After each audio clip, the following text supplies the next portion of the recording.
Master of Data, Dean Croke, and today we're going to talk about preparing for winter. Let's go. How do we do it? What do we do? How do we prepare our team, our customers, and talk to our drivers and carriers for winter? Because y'all know there's some white knuckling going on this time of year. Let's do it. Welcome to the HPLS podcast. Live, relevant, and high performance information, conversations, and education weekly.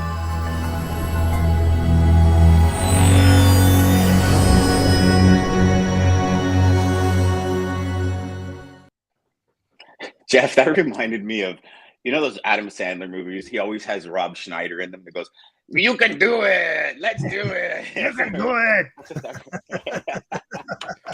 That's what it reminded me of, brother. Dean, how are you, man? You're back home now. You're not traveling.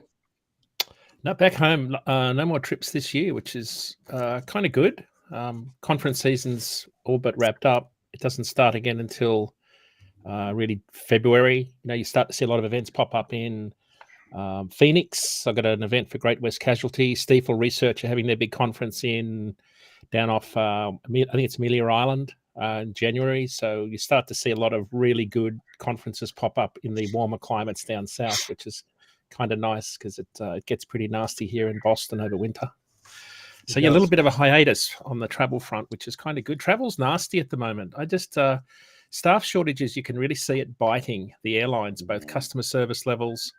When you try and call someone for help, it's like non-existent. So I think there's still some, I think companies are doing their best to get back to normal, but there's still there's this sort of drag effect. There's this inertia that's holding us all back. I read that you're going to see actually more people driving and flying this year. So you can imagine what kind of disruptions we're going to have on the road, especially with the truck drivers that are out there. They're talking some serious numbers. Yeah, that's actually crazy. It's the like just people are still looking for people to work. Like I just read an article. Domino's Pizza has just made the largest order of electric Bolt cars from Chevy because they're actually going to start giving them to their delivery people to use. So instead of like typically at Domino's, you use your own car. Yep. And so they're saying, no, we're going to buy it. We're going to give you an electric car to do all your deliveries with.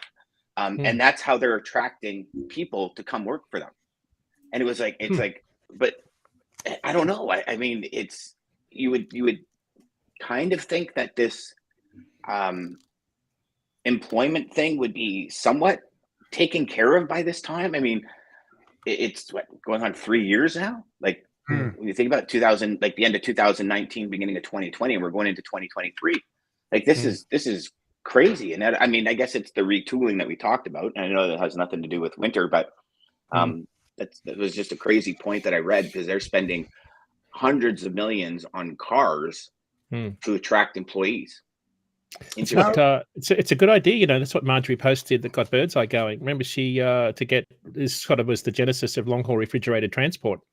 Was they were making her and the guy, forget that guy's name, Clarence Birdseye, was here in Boston making the frozen fish with his cold plating machine, but they couldn't sell anything beyond New England.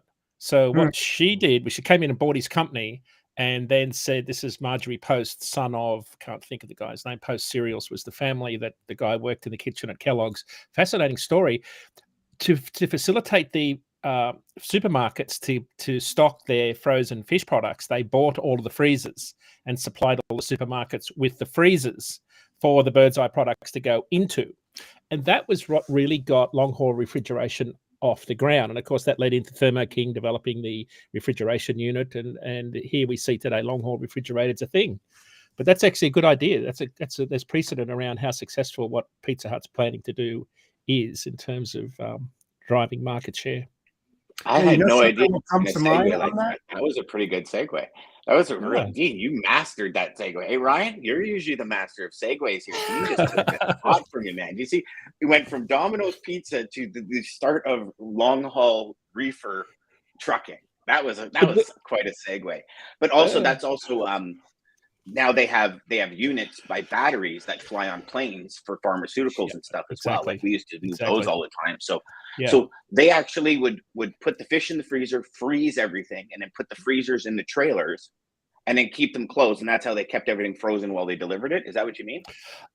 Initially, no, so it was initially just ice blocks, right? So it wasn't, I think, 1946. Can't remember the guy's name at Thermo King built the refrigeration unit. There was a $6 bet on a golf course where the head of Thermo King said to a Werner, wasn't Clarence L. that started Werner Enterprises. They're playing golf in Minneapolis, and he said, "I can't get my chickens to Chicago without them spoiling using the blocks of ice." And the guy from Thermo King said, "I'll bet you $6 at the time. I can fix that in 30 days." 30 days later, they had that little tiny square reefer unit on the front of a trailer to keep the load from spoiling on that short journey from Minneapolis to Chicago. So that was really the start of it.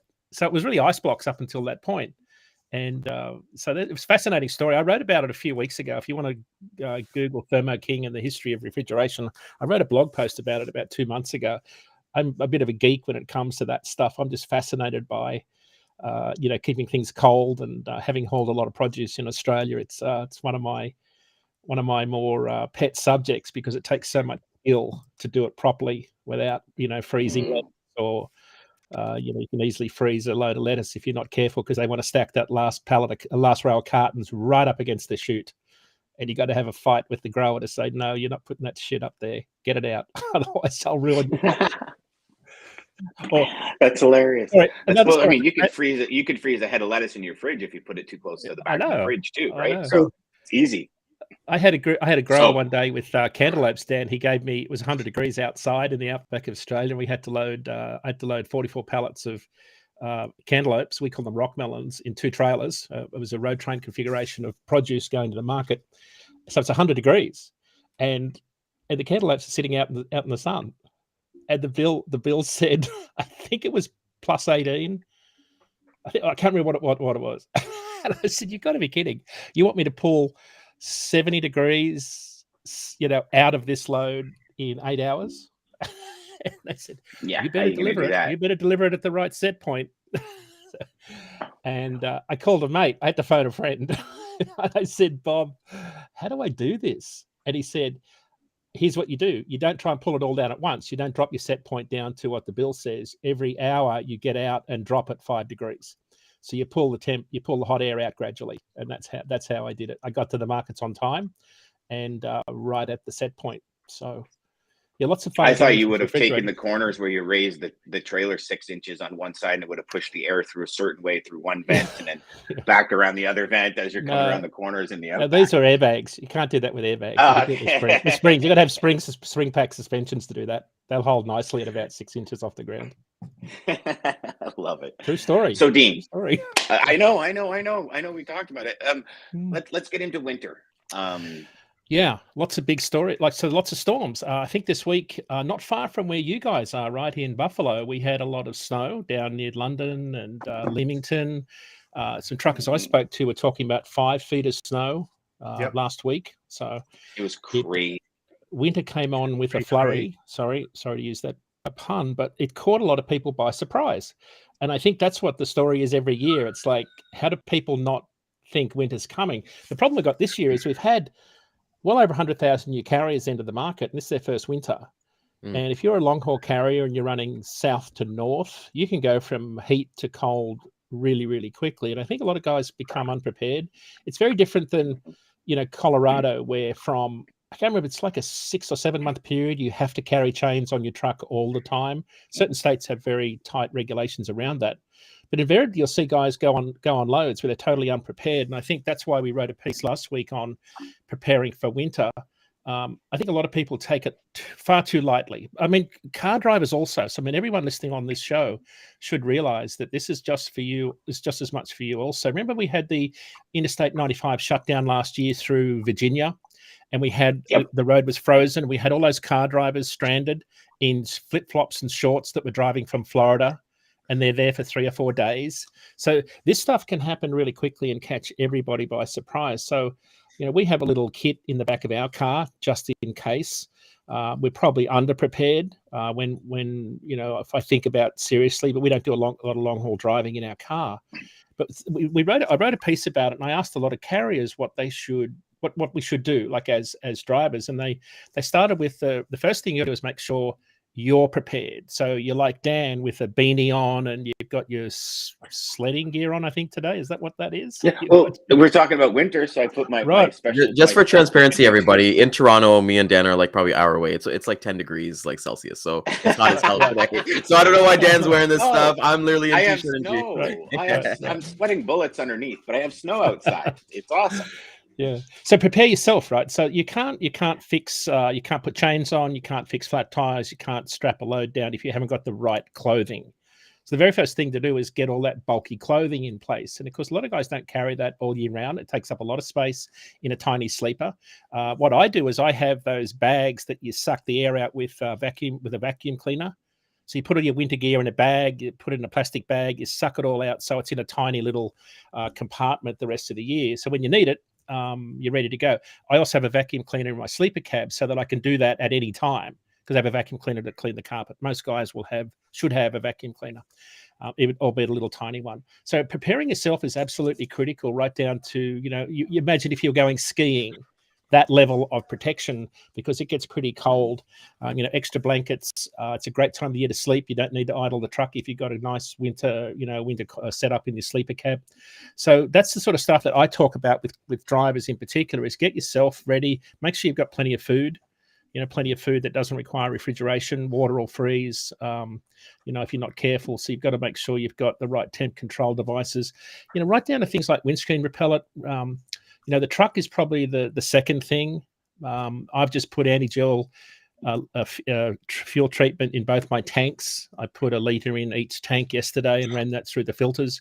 I've changed my filters. So what you've got to be careful of is if you get any liquid, any water in your fuel, which can happen, the water freezes, and when it freezes inside your filters, right on the side of the engine, you can't get diesel to start. It's hard to start when you get a cold start. You've got to have really good batteries. You've got to have high cold cranking amp batteries. So any cold weather will absolutely destroy batteries. Cold starts are very hard on a vehicle. So you've got to make sure you've got your fuel treated right. You can put a liquid through all your airlines. When you drain your air tanks daily, there's a lot of liquid comes out of your airlines. That freezes inside your airlines on your truck. So there's things like that you've got to watch. Heavy hammer, you've got to have a hammer to break up the ice. Carry kitty litter to throw under your wheels if you're on a loading dock and you can't get up that steep ramp. Right down to little things like, when you pull up at night. A lot of guys will pull up in the snow and park, and then all the snow freezes around the tires, and then it's impossible to get out. What you do is when you pull up, you go back and forward a little bit, and you flatten out a runway in front of your tires. And then when you go to take off in the morning, you're good to go. You can actually get a bit of a run up to get through it. So that's little things like that are very important. Antifreeze, make sure you've got, enough. I always carry spare fuel filters. I think that's the one thing that I see guys get caught with the most, is not having enough fuel filters. I always carry 4. So I can do 2 fuel filter changes. One, if I get a shitty load of diesel in my tank at a dodgy truck stop, I can swap out the fuel filters quickly. You've also got to carry, 1 liter of diesel in a separate container that's safety, that's safe. So that because when you change your fuel filters, you've got to fill them with diesel first before you put them on. So that, because if you don't, all that air will get sucked up into the engine first and it won't start. And with an electronic engine, that's a real problem. So you've got to have right down to little things like have enough diesel, because trying to siphon diesel out of a tank with a hose, it's awful. It tastes terrible because you'll inevitably get a gut full of it if you're not careful. So I learned the hard way to make sure I had a little container of diesel so that I could put in filters. Tires, trailer. One of the things that often freezes up is, the trailer connections. You've got to make sure that 7-pin plug works and you rewire it. Straps. I mean, flatbedders get a really tough time with this, right? Frozen straps. The tarps are frozen. Like this plastic stuff they make tarps out of today, very hard. So there's a bunch of things. Some companies are very good at this. Some companies, Daman's got a good thing going there. I think he mentioned last week on the channel what he does when it comes to winter with his drivers. I don't think anybody has a tougher go at this than the drivers out on the Coquihalla out in British Columbia. That's probably one of the toughest environments you're going to find drivers running. Some companies are very clever with technology. They use the ELD data to get the position history off the truck. They geofence the truck so that they can then map that to a weather service. And when there's a high wind or a whiteout situation emerging in almost real time, they can send a message to the in-cab communication device on the truck to shut the truck down, or at least get the driver to be aware that there's something up ahead they need to be cognizant of. And I'll sort of wrap this intro up with the most important thing by far is a CB radio. Yet it's probably the least installed thing in a truck. For some bizarre reason, large fleets think it's a distraction. If you've got a driver that can't handle a CB radio and his gear stick and keep a truck going, you've probably got a skill issue. They're probably not the right driver for winter. Got to be very careful. Those drivers shouldn't be running when it's in adverse conditions. But the fact you don't have CB radios in the vehicles is, to me, is one of the biggest blights on our industry. It's a safety device on a truck. It's saved my life numerous times.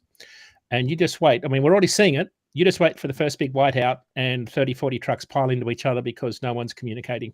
And we don't have, I haven't seen yet, when I worked at Omnitrax, they were working on some technology where there was a sort of a collision warning technology, but when there was a series of hard brake events. So they can do this now in a way that's almost not instantaneous real time. But if you see in a database a lot of rapid decelerations popping up, if you're an Omnitrax or a Samsara, and you see all these hard braking events popping up in your network in an area, what does that tell you? It tells you that there's something going on. Now, you can communicate with all the trucks in the Samsara network, but can you communicate with the truck behind you that's got a keep trucking device?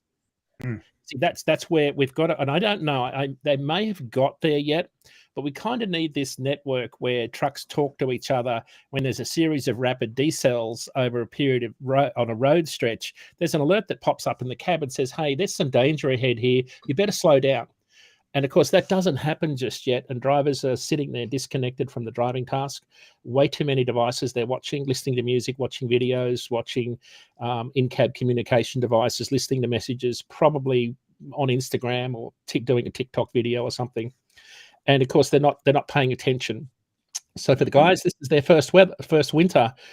This is going to be a real roller coaster ride. On top of the fact that rates aren't very good and the miles get very hard because the road surface changes. A lot of these guys are driving headlong into trouble because they're not thinking about being prepared for it. Because you don't prepare for what doesn't happen often. Yeah. Like rare events are, driving's learned behavior. You kind of you expect certain things to happen. Whiteouts and wind gusts at 70 miles an hour from the side are a very rare event. Older, experienced drivers know only too well that they can happen quickly. And that's why you find a lot of the experienced guys sitting in the truck stop while everyone's whipping down the interstate headlong into trouble. So, and because if you don't have and also when you think about it, when you're driving, right? Like even just when my son and I did a 7-hour drive to Blind River last year for snowmobiling, right. The roads were we're going up the 400 and it was clear, like dry roads. Everything was great. You get north of Barrie and get heading up in towards Muskoka and Ordamonte and all that. Mm-hmm. And all of a sudden it's like the roads are dry. And then 15 feet ahead of you, look up and there's like 6 inches of snow on the road because of that drift. Right. And that's where the wheel things are. And like, if you're going, especially if you stay driving up there empty, as soon as your truck and trailer hit that wind, you are the largest sail on the road. And we had 2 sleds on the back of a pickup, and the wind pushed us a good 2 feet to the left. And I remember looking at him, and my son was driving, and he just kind of looked at me and he went, I didn't turn the wheel, Dad. And I go, no. I go, imagine a rig, and you look up and like 4 cars behind us is an actual transport truck. Now, he was obviously loaded because he came through with nothing. But I mean, you look at the Burlington Skyway out here just south of us. They shut it down sometimes because the winds are too heavy, and it'll literally take a trailer off. And that can happen at any second on any road, especially north. And not to mention, like you said, like these whiteout conditions or lake effect snow that just pop in a split second and disappear. And Dean, I would think even if Omnitrax or something has it, now you're actually looking at a screen where you have to read it, whereas a CB is like, hey, if you're on I-35 or whatever, there's a huge accident just past mile marker 67, and you're looking, you're like, I'm at mile marker 50. Yeah, I got 17 mile markers. I better figure this out now. And you can prepare for it via audio, right? Because old school guys do that. Yeah, and, right. Yeah. Old school guys do that, right? So you'll be heading south, and you'll call up someone heading north, and you'll just give them a road report. You know, a lot of guys that have been in this industry a while will just say, you know, copy southbound, what's the road like behind you, and they'll give you a road report. I find that some of the best ways to just. I'm not interested to know where the cops are parked. I'm interested to know what the road looks like, what hazards, roadworks, construction, weather in particular. So I think that's why I think CB radios are just such a. And you can have headsets, so you don't have to be grabbing the mic and all that stuff. But the one thing that really shocked me this year, I was driving back up 70. I think it's 77. I'm just looking on a map here. 77. Heading from Louisville, coming back from the Mid-America Truck Show. So it's sunny. I left Louisville in the afternoon about 2 p.m. It's nice and sunny. By the time I got to up near Columbus, it's snowing heavily in the evening. And I wanted to get past Buffalo so I could go to bed and then just have a short 8-hour run home the next day. I pulled in for a nap, and I woke up to 12 inches of snow. And of course, this is the lake effect snow around Buffalo that really can hit in a hurry. And I thought, it'll be fine. It's dry, fluffy snow. There's not too much liquid in it, and they were plowing the road, so that'll be fine. I'll get out there and go. And of course, I'm bobtail, which is even more dangerous than ever. So I've got to be super careful. And what surprised me, I'm sort of plodding along, and what surprised me, and normally you have one lane plowed on the interstates. You've got one lane plowed. I'm in the plowed lane. And I was shocked at the number of long-haul carriers that were going past me at 70 miles an hour, at least, in untreated, unplowed left lane. And like, I don't know, if you haven't done that, it's hard to describe how dangerous that is, like how little traction you've got. But I was shocked that the number of people that were doing this, not even slowing down. And I think that's what we're seeing on the roads today, is there's a lot of folks haven't seen the dark side of this. And that's what really worries me more than anything for most road users, is just the inexperience in driving just generally, but driving in winter is a whole nother ball game. And I just don't see the willingness for people to slow down. That's what three things that come to mind. One, you definitely have to look at the what if scenarios, Dean, to get yourself prepared. Secondly, I prefer flares over reflectors, because you can see flares a lot brighter in the snow than you can with reflectors. And secondly, if you're a driver that's delivering auto parts into stores, liftgate operations, you got to make sure your liftgate is fully operational. You have to check that battery to make sure that it's fully charged. I know from experience when I was working for Ford, where I followed a pup with a liftgate in Chicago, and I was underneath that truck in the middle of a snowstorm in Chicago on the worst road, trying to help the guy, get his pump to go on the liftgate. So that's a great point. Yeah, that's a lot of things that have to be done on that. Hey, on that, Jeff, I was coming back from the airport after the Women in Trucking event last week, and I'm in the Uber vehicle coming up Route 1 through Massachusetts, and there's this 9-car pileup on the other side of the road, because it started with the Uber drivers trying to be routed off this route. I said, no way in the world, dude, are you going that direction? I'm telling him which way he's got to go to get home. He said, but there's something wrong. And I said, no, there's nothing wrong on this side. It's the other side. Because everyone is reporting an accident on my side, so the app thinks it's on my side. No, it was on the other side because everyone stopped. A lift gate fell off the back of a truck. The whole lift gate unit, the lift gate and the bumper. And so it was the whole back of the truck had fallen off in the middle of a 3-lane highway, and all these cars plowed into it. How does a lift gate and the bumper that it's attached to fall off a truck? I'll tell you why. I would think that it was the maintenance shop. You think? Pacific Carrier. No, I'm saying when they did their PMs. I mean, let's face it, right, Dean? Right. You have to do your PMs like every single month. And like when I was that thing's welded, huck riveted. That thing's part of the frame on a truck. Like your truck has to be in bad shape for an entire liftgate and bumper to fall off. I'm sorry. Here's what I think. That is insane. That's like losing the back end of your pickup truck. Literally, it's what it is. You don't want to run into that. What I think happened is, I bet someone's had a box truck and said, I'm going to get into this final mile white glove special delivery space, and I'm going to weld a lift gate on the back. I think it's not a factory fit. It couldn't be for that to happen. There's but anyway, not a chance. No. Just getting back to winter. I mean, all of us in the capacity buying space are going to see service failures. So service failures become a really big thing. The one thing that I see happen a lot when the temperatures drop to it, and this is again anecdotal, a +7 is about where I see shippers start to add in protect from freeze into dry freight, so it doesn't freeze. I see freight rates move in markets where the temperature is cold, like when you start to get really low temperatures during the transit of a trip. Protect from freeze comes in. So sometimes you see reefer capacity, which is counterintuitive. Refrigerator capacity gets tight as it gets colder, but it's to keep freight warmer rather than freight that has a propensity to freeze, like some liquids in particular. So lots happening in the freight market there on that front. Last week we saw when that big storm came through California and into the Dakotas, right through the Dakotas, rates went up about 12 cents a mile for dry vans because capacity tightened. When you can run less miles, you see, you've got less capacity. Obviously, it's a similar effect to what we see with hurricanes. So that's sort of what we've got to look forward to. I think there's not enough information gets out there to carriers. I don't know a lot of carriers talk about, preparing for winter. I'd love to hear Damon's take on this if he's on today about how he prepares his drivers for winter. I know he says the change in winter training. And then he says, we actually use both Samsara and Omnitrax. With Samsara's dash cams, we can see right in front of the driver's windshield to see what's happening right in front of them, which is actually super cool. I know Daman has huge training for his drivers. Like I've got a buddy that does long haul, and he says, Dan, you would be blown away. January, we get pulled over on the side by state troopers, and they say chains on now. And he goes, and guys get out in socks and flip flops. And he goes, and I look at them and go, do you have winter boots? And the guy's like, no, man, he's in a sweater and he's freezing. And my buddy Andrew's like, it's January. It's January, and there's a flip side to all of this, right? You have regular drivers, the four-wheelers out there. I don't know about you guys, but we've been hit now 2 weeks in a row.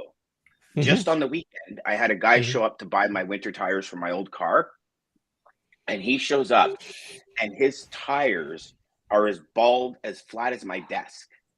And I looked at him and I said, and he says, yeah, I think it's time for tires. And I said, you think? I said, dude, you're running slicks. There's 3 inches of snow on the ground. I said, how did you even get up my road? He goes, oh, it took me a while. And I'm looking at him and I'm like, he says, I said, we need to change those. So he literally came to my house and we ended up changing his tires on my driveway. Because I physically couldn't let the guy leave. Like he was going to kill himself. But not only that, who is he going to kill on the way of killing? You know what I mean? Like it's that chain reaction, right? And we see it all the time. Ryan and I mean, where you guys are, I guess it happens too. But like the 401 series highway, the 400 series highways, the infrastructure is decades behind. Right. And when there's a snowfall, what is it, Ryan? Like 97% more accidents. It goes from like 3 accidents to like 400 accidents in a morning going to work. It's like everybody just forgets how to drive and they're so unprepared. Like even now, my daughter needs two winter tires, right? They're good, but we want them better. You're calling place and they're like, oh yeah, end of December before we can put them on. And all of this, and even for us, all of this should have happened 30 days ago. Right. Because now when these blitzes happen, you're prepared, right? As opposed to, oh my God, like now what am I going to do? And I mean, I remember when I was working in the city, every first snowfall, I would never go to work. I would always work from home because I said, why am I going to sit in traffic for 3 hours? Because the 10 idiots up front that cause a 15-car pileup have bald summer tires or those low-profile sports tires on their BMWs that are rear-wheel drive, where as soon as they hit the gas, they start doing 360s down the highway when there's an inch of snow on the ground, right?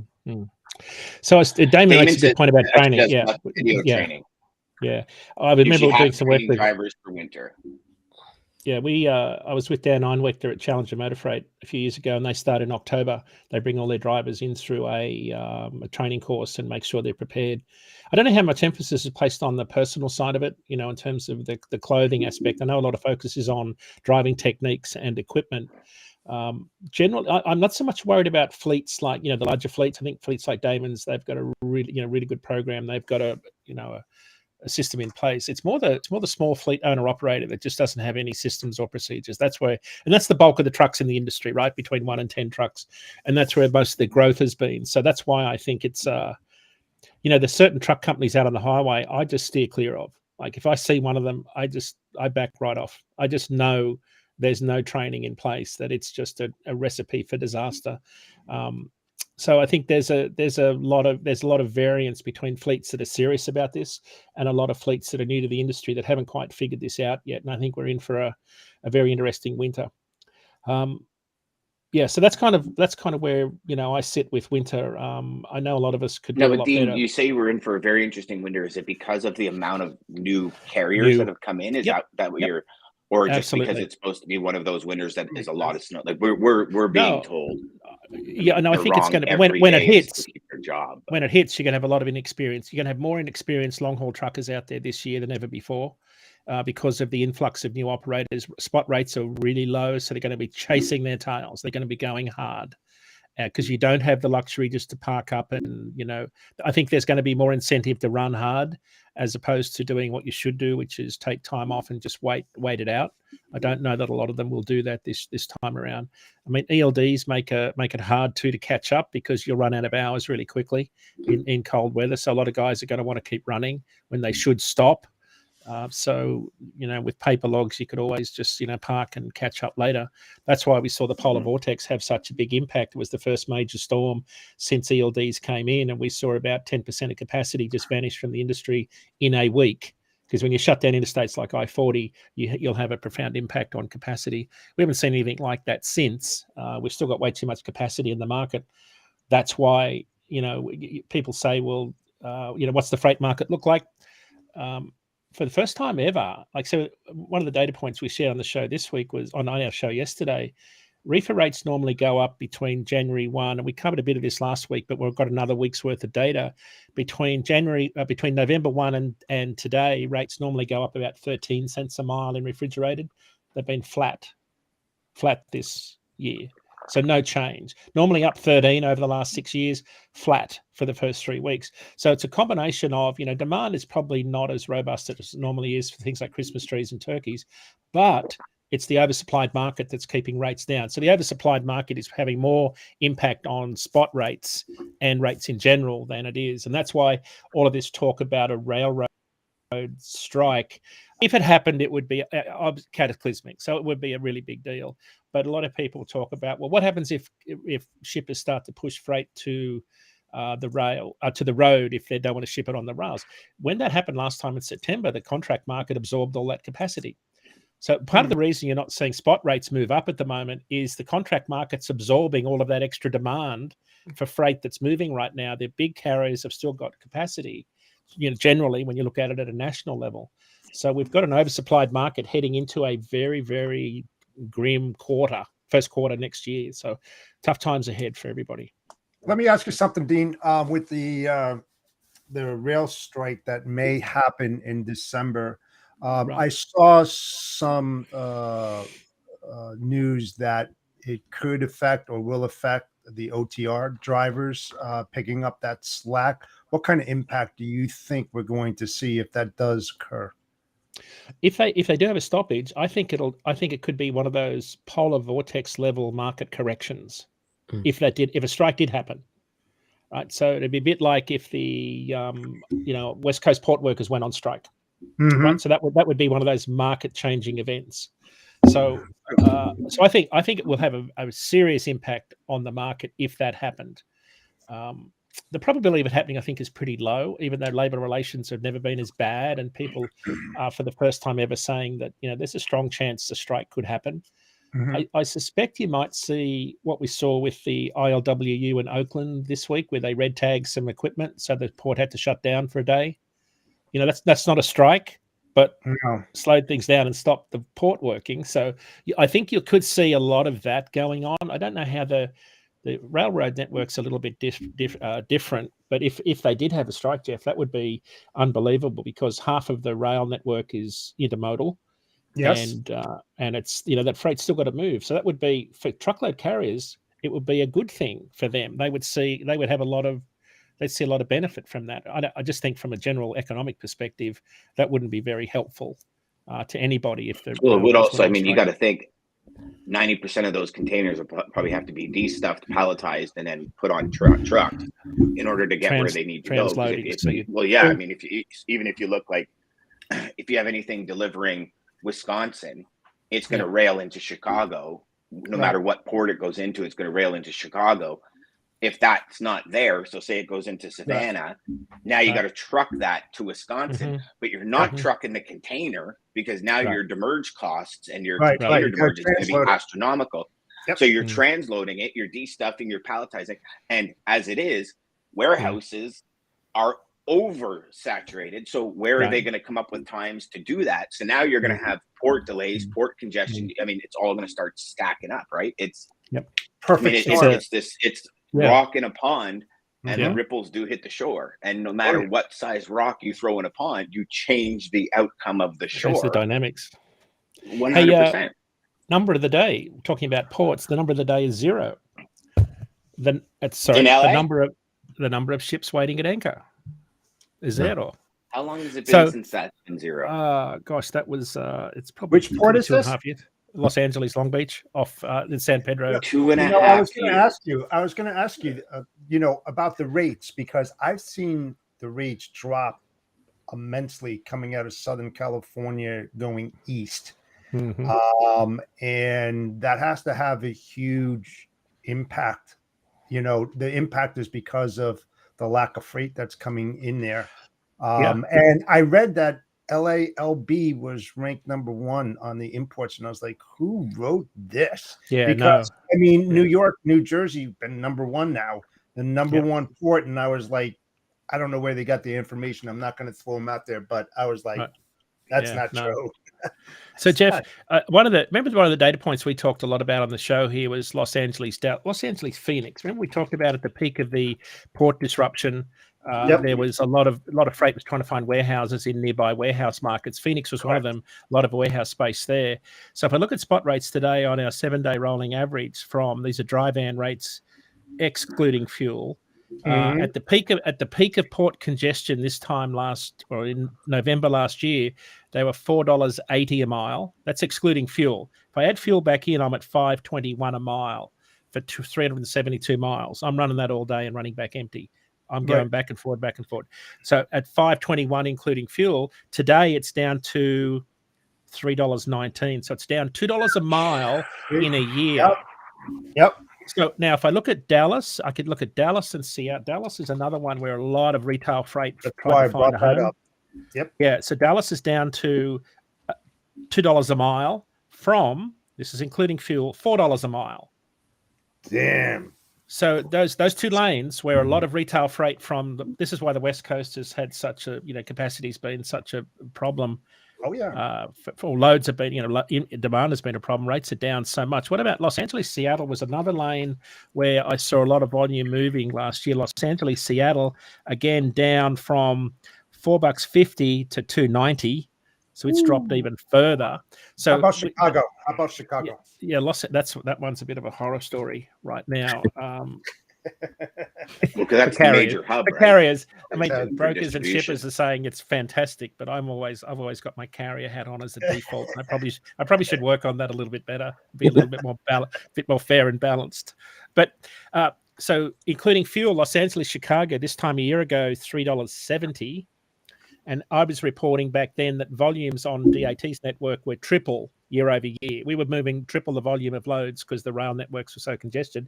Yep. So we've gone from 370 to 220 on that lane.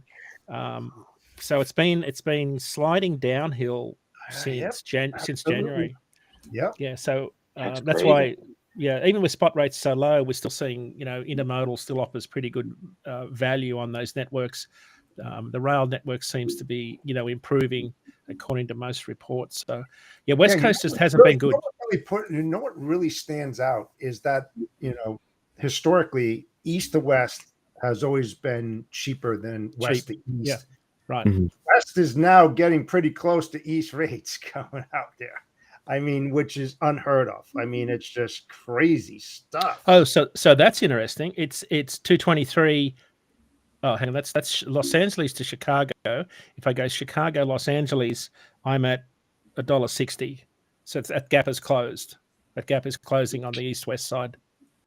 Yeah, that's interesting. That's what I noticed. And I was like, man, you seriously, when was the last time you saw something that close? I mean, that's. Yeah, so let's look at Atlanta to Chicago. Let's look at Atlanta to Los Angeles, because that's a lane to make Jeff's point even more amplified. Is Los Angeles, Chicago. So sorry, Atlanta to Los Angeles is 2,100 miles, is $1.60. Coming back in the other direction, it's $2. So that gap is closed right up. Yeah, that closed right up east-west. Yeah. Fascinating. Daman has here. He says, we also have issues with frozen pipe, frozen wheels, and all sorts of winter issues. We had a driver once with frozen wheels and nearly ripped his brand new tires on the pavement, causing wheels were jammed because of ice. Wow. Yeah. That's why you need a big hammer. Cool to have that happen. Carry a big hammer. You know, it's hard. It's hard to actually, when your stuff freezes, it's actually not as easy as just saying carry a big hammer. Trying to get stuff unfrozen is actually really, really difficult to do. Even if you're an experienced driver, it's no fun. But even it's almost impossible if you don't have the right clothes. You don't have winter gloves, a good beanie, scarves. You know, you've got to think about how do you go skiing in really cold weather. That's the level you need to get to. And you know something relative to this is that the rail lines also have these type of problems when the couplers freeze as well, and they have to stop. You know, and I've seen that happen definitely coming from Seattle through Montana and the Dakotas. That's happened to me a couple of times years ago, and they're on HOS rules and regulations too. Those engineers, you know, they can only be on the clock so many hours, so it's just like OTR, and they have similar problems, but not exactly the same type of problems. So. You guys got to see this. Yeah. So Daman says, yes, clothing too. I was giggling, and I'm sorry, Jeff, you were in the middle of talking, and I literally like almost burst out laughing. It says, we have drivers left behind because they were on a bathroom break, and the other team driver thought he was sleeping in the back. So stuff happens. Preparation is everything. Imagine that. You're like, because I mean, how many of in the wintertime, right? If you're going like shopping or you're doing something, you just kind of put on a sweater. And you have sneakers on, you run into the car instead of having like the full winter coat. You go to the bathroom, you come out and the truck's gone, right? Imagine that. That would be hilarious. Well, I mean, not for the person that comes out of the bathroom. But, well, you know. The dark side of my personality would say, you know, I probably didn't like that driver, so I'm going to leave him behind. Now you got to say you got a strong single, you know, like they always kind of say. Yeah. Super single, Ryan. The super singles. Remember that? Guys, I want to ask you guys. I want to get your guys' opinion on this because, like, we've been talking a lot about carrier, and for me, it's really cool to know these things because it's great to have this conversation. But I want to talk from like a sales rep or broker that's more applicable to me in terms of, okay, we're having all these issues coming in wintertime. There's going to be times where, hey, we're talking to our carriers and they're going to have like these slowdowns or they're going to have these issues. So what kind of tips I kind of want to get from all three of you guys? Like, what kind of tips do you guys give for like the person who's in that warm office? You know, they're just booking the loads and they're not there. And, you know, when I know when I first got started in the industry and let's say it was wintertime, and somebody said, hey, we're having a slowdown, I'd be like, just get there, you know, just make it happen. And then they would send pictures and stuff of everything like that going. But at what point, like from we become obviously the middleman being the broker with that conversation with the carrier to our customer, what kind of tips do you guys kind of have for like the seasonality of it? That's a great I'll start question, quickly. Ryan. Average road speed's lower. Right. So first thing is you can't say that you can't think that it's 45 miles an hour average road speed for a single. That's not going to happen in winter because the miles are slower, the miles are harder. Unloading, loading is going to take longer. Everything slows down, right? So I think if you're a broker booking loads, you've got to think that in winter everything's going to take longer. You've got to build in more padding into your transit and appointment time on the other end. That's the first thing that I would think of. Be prepared for service failures. Even loading docks slow down, right? Everything slows down. Forklifts break. Everyone gets cold. The driver spotting trailers. They've got ice problems on loading docks, especially if you've got a loading dock with a sleep, you know, an incline. So I just think late deliveries winter, first thing in the morning. Think winter, think traffic, think delays. Everything's got to be extended out, and that would be my first. Is just don't think that the same transit times you saw in June will apply in December. That's not going to happen. Yeah, you have to definitely put in some buffer days in there. You know, whatever your normal transit time, even if it's on the rail or over the road, you know, mandatory 1 to 2 days, maybe even 3 or 4. It's the controllables, right, Ryan? You can control what you can control, but it's the uncontrollable that you can't, what you call the act of God.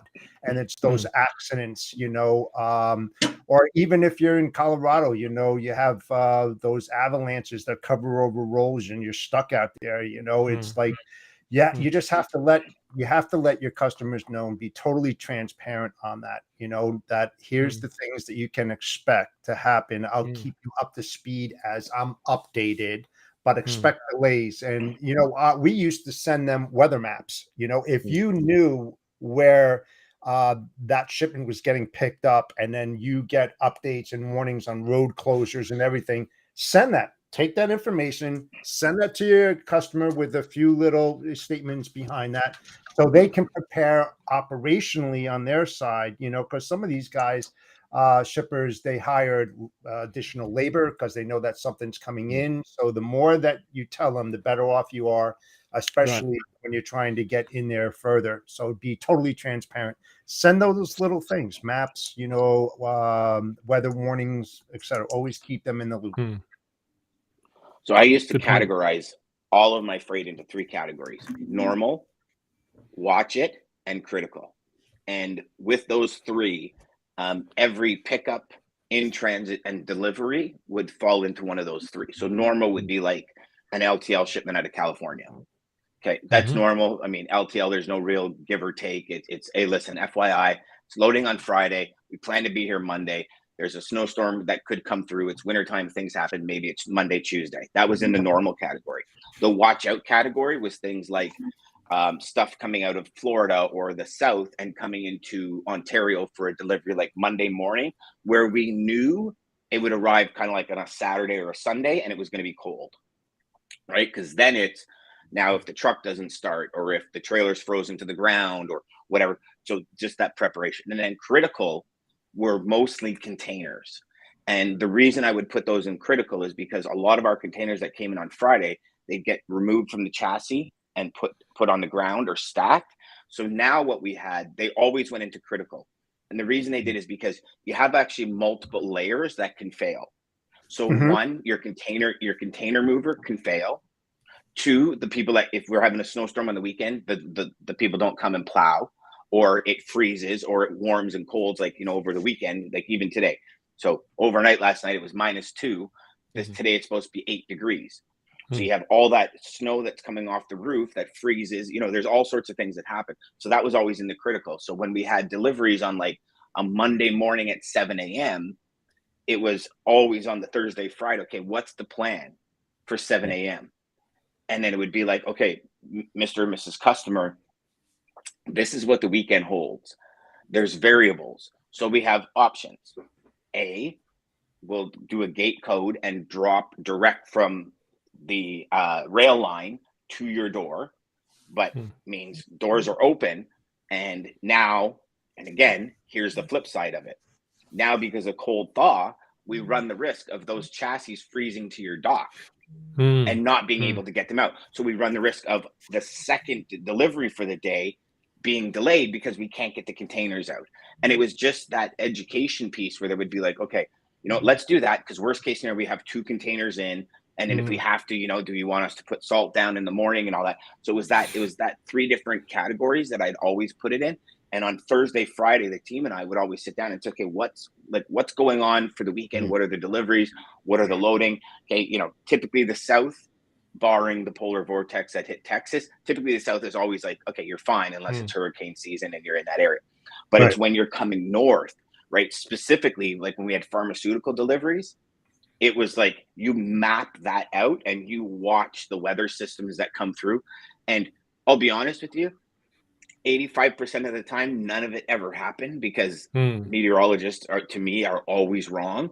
But we always let the customer know. So like Jeff said, we would send them weather, like just the weather map, and say like, listen, here's Friday, here's Saturday, here's Sunday, your delivery's at 6 a.m. Monday. They're going right through this. If it hits, it could be delayed. So I'm telling you, on Thursday, Friday, most of the time they'd be on the doorstep at 6 a.m. Monday morning.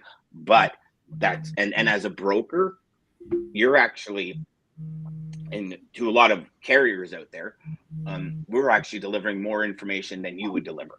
Yeah. And really, Yep. as a broker, that's all you have. Yeah. All you sell as a broker is information. It really is, because you don't physically do any of the work. You don't physically pay the fuel bill. You don't physically maintain the trucks. Like that's your partner's end, right? As a broker, we process information, and the faster we process and the more quality of the information we process, the better we are at doing our jobs. That's what I've always looked at brokering. You look at any automated broker, right? Yeah, like any automated broker.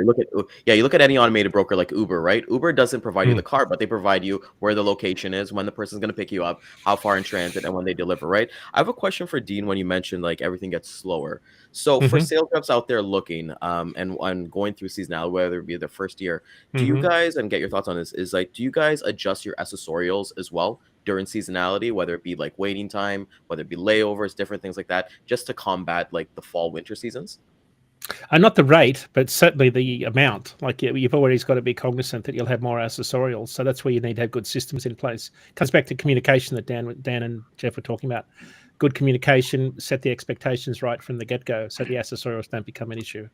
So, yeah, there's other things too. Time critical, protect from freezing, temp tells, all of this other kind of stuff that come into play, especially in the cold cold weather.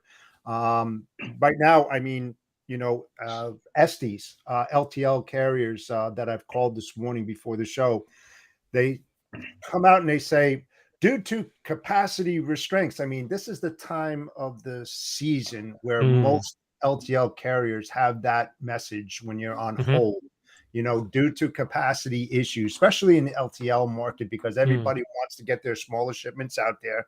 And you have to take that and relay that to your customer to let them know that what they thought they were going to receive, that isn't going to happen, until this day, and in its predictability. So even if something as simple as on rate sheets and emails, due to capacity restraints and weather conditions, not all freight is guaranteed. That's something as simple as that, unless you pay for that guarantee, that's a whole different. But even if you pay for it, Jeff, your driver hits a snowstorm, he's delayed.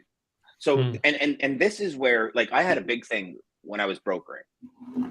I would always give guarantees, even on LTL. Yep. And it helped me secure a lot of high value clients, because I would say, if it's past this point, you get it for free. And people say, but it's LTL. And I say, yeah, but if you're using like a Polaris that's always next day New Jersey, and you put it for 2 days, you're pretty much safe. And 99.9% of the time, I can always make it happen. So it was, I would always put guarantees. So at this time of year, I would always say, I can't guarantee this one. And like, well, why? But I want. And I would say, because it's at that point in the season where the drivers are not necessarily fully prepared to drive the whole way in snow, and it can happen at a split second. So if a highway gets shut down, and the state troopers are saying no, so Ryan, Highway 10 north of me, they have gates that literally they will, when it's bad, they will literally close the gates and it's shut down. So if you have to take Highway 10 into Alliston, you're not getting there. You have to go around. Now, if that go around is 30, 40 minutes delayed, and you're already late leaving the yard because your trailer was like, there's all these variables that come into play. So I would cancel those guarantees until, because it's a phase, right? Everybody gets used to winter come January. Then we forget about it in the summertime, and then all of a sudden we get used to it again. It's like it's kind of like the cold, right? For all of us that live up in the north where it's cold, is in -3 in April and May, you're out in shorts and a t-shirt because you're used to -30, and you're like, -3, man, it's like summertime. I'm gonna go suntan. Now -3, I got a toque on. I got mitts that have the string from one to the other, so I don't lose one. I have big socks. I have boots and everything, because our bodies just haven't adapted to that weather change yet. Right. So it's the same thing in freight. We adapt to it midwinter. Drivers are more used to it, or they're maybe more comfortable with it, is a better term than used to it. That's my reply to that. But I do want to get to Lisa's question, because I think it's awesome. Question about shipping liquid carbonated beverages. Would you guys say it's a must for a shipper to use a reefer carrier? So I think I've done liquid. I've done some of these things like in cans. I've done like iced tea. I've done green tea and all those things. And I've done from California to Toronto. And for us, a big thing for us was protect from freeze. Having those blankets on, that was the big one. We necessarily didn't need a reefer carrier. There's definitely costs associated with it between going a dry van and a reefer, but it depends on your factors, where you're going to and from, and if it's LTL, because some LTL carriers, they don't do protect from freeze. But if you look at like a YRC, they would, but who really knows, right? At that point. But I'd love to get your guys' thoughts. Well, and it's delivery, right, Ryan?